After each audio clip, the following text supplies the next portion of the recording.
Matthew chapter 9, verse 27 to 34 is another story. Healing the blind and mute. As Yahusha passed by from there, two blind men followed him. It's like now it's starting to like really explode his ministry, like back to back, boom, boom, boom, boom, miracles.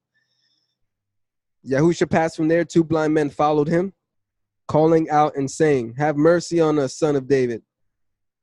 When he had come into the house, the blind men came to him. Yahusha said to them, "Do you believe that I am able to do this?"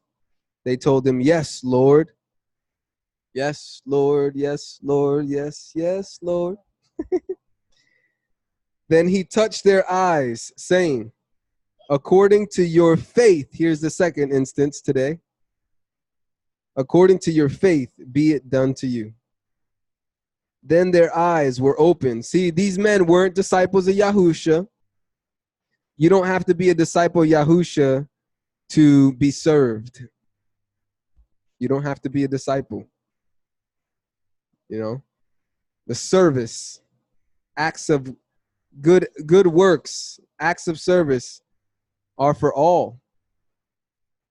Somebody is sick and they're not even a believer, and you have the ability, you have the gift. Pray for them. If the Ruach is moving on you. I remember I'll give my one few stories. I don't have a lot of these kind of stories. When I was young, Christian, I'm going to say probably like 19 or 20 years old. It was like my second job. I was working in a dealership. I was working for Saturn, the dealership. I was a lot attendant, a lot boy. And one of the mechanics, he had a tooth infection. And his mouth was swollen.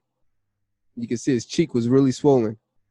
And he said he had pulled me aside because everybody knew I was a believer. I was always very vocal about my faith, you know, especially being young then, you know, I'm like Jesus everything, you know. But he came up to me and he said, "Hey," for some reason, he decided to share this story with me. I was like, "How you doing, Mike?" He's like, "Yeah, I got this tooth infection. I went to the doctors yesterday and they gave me some medication and they told me it's going to take a while, you know, for this to go down." And I was like, "Oh, yeah?" I was like, "Oh." And in my mind, I'm like, "Father, why is he telling me this? You know, do you want me to pray for him?" I'm like, "Mike, you want me to pray for you?" He's like, "Yeah, sure." I was like, and I gave him the whole story. I was like, "Look, I believe in the Messiah. He did miracles and he did a lot of healings. And, you know, I worship him and I believe that he can still do it today. You know, would you like for me to pray for you?" He's like, "Yeah." And I was like, "All right." Literally, this is what I did. We were in the parking lot. I was like, "All right, let's go somewhere where we could hide." So we went behind the shed.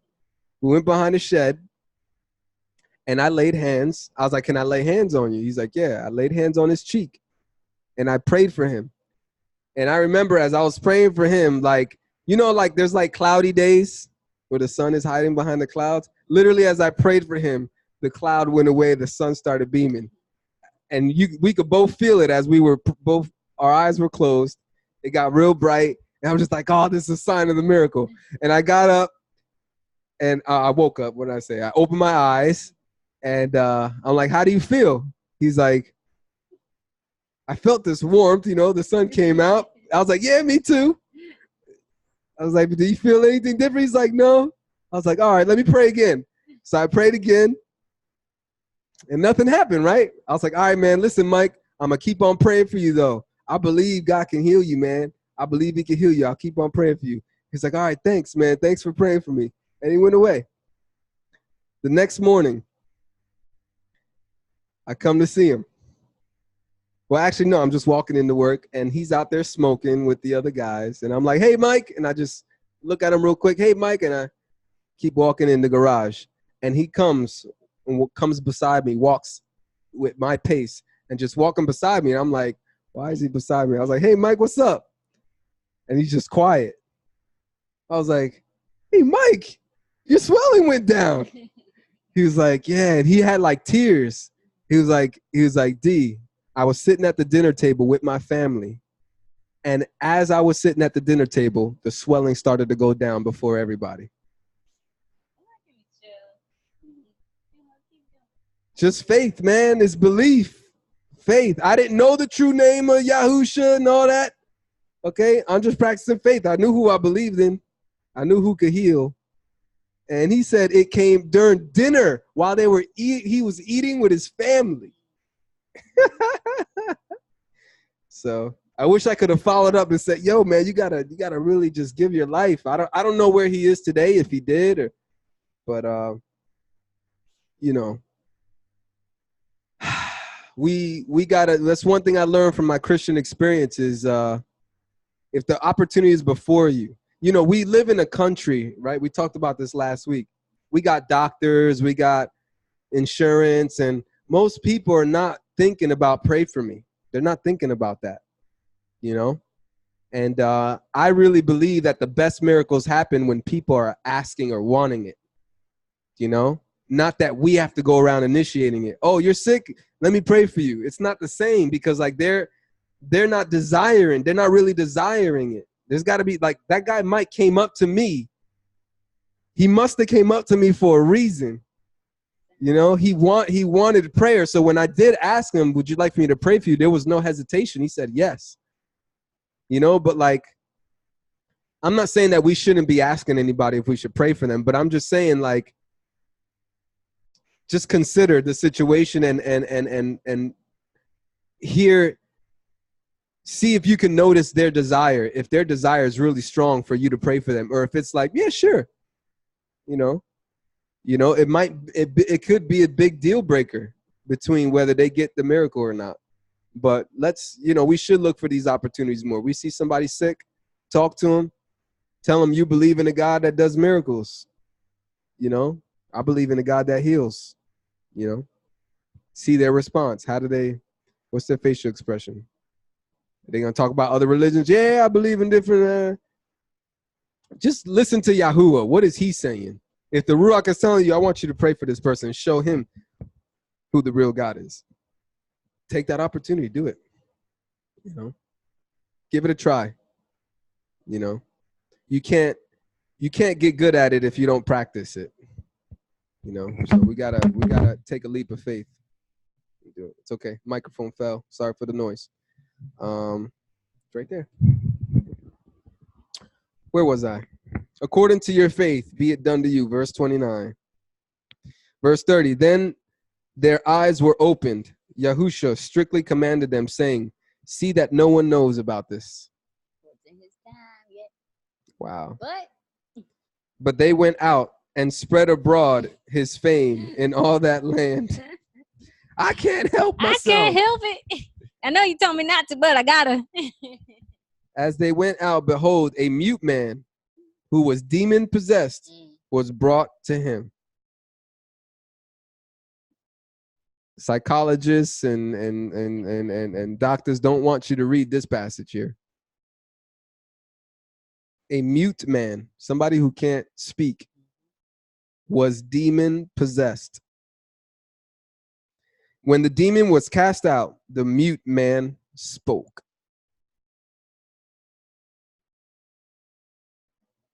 The multitudes marveled, saying, nothing like this has ever been seen in Israel. But the Pharisees said, by the prince of the demons, he cast out demons. Okay. The doubters coming, the mockers. Yahusha went about all the cities and villages, teaching in their synagogues and preaching the good news of the kingdom and healing every disease and every sickness among the people. When in the Old Testament, I'm going to finish. When in the Old Testament was anybody going around preaching the good news of the kingdom? This is new. You want to talk about new wine in old wineskins? Here you go. Yahuwah is pouring out new wine on old wineskins, and there's some folk that ain't receiving it. It's going right through their brain. It's going in one ear and out the other. The skin is bursting. That old skin is bursting. That mind can't grasp what's happening right now. Yahuwah is trying to do something fresh and new, and these old Pharisees, religious, man-made religious, man-ordained folk can't receive it. But when he saw the multitudes, he was moved with compassion for them, because they were harassed and scattered like sheep without a shepherd. I like scattered. That's what sheep do sometimes. They get scattered. And here, these Pharisees should be being they're supposed to be the shepherds. They're supposed to be the helpers, the teachers.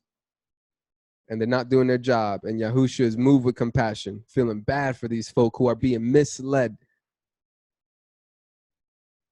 Verse 37, then he said to his disciples, the harvest indeed is plentiful, but the laborers are few.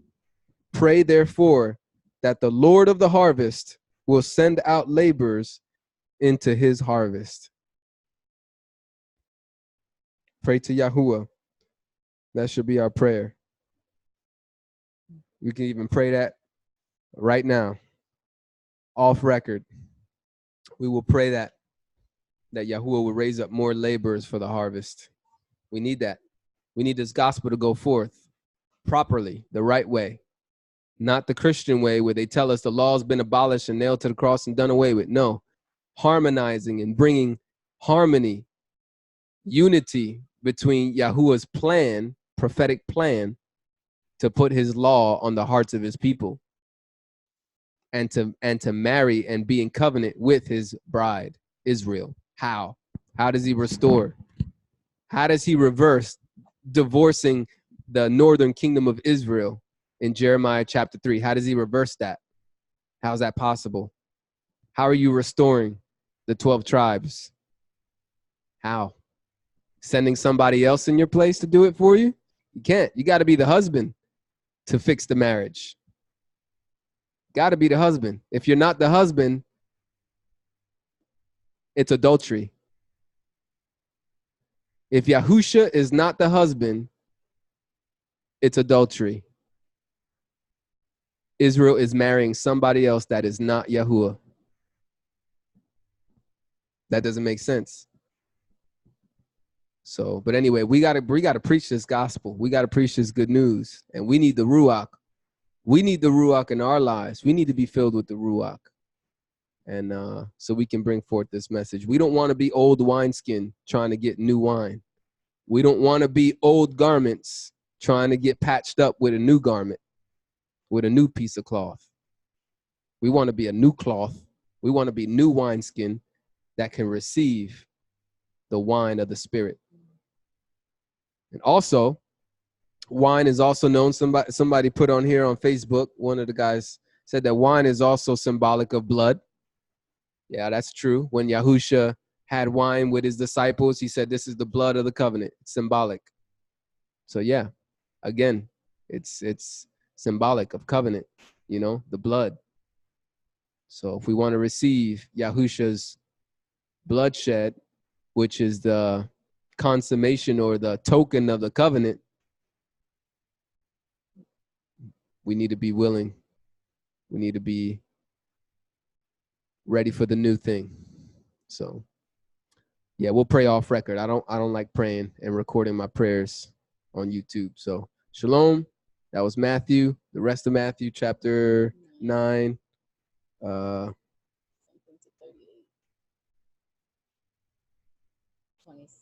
27. Matthew 9, 27 to 38. Shalom.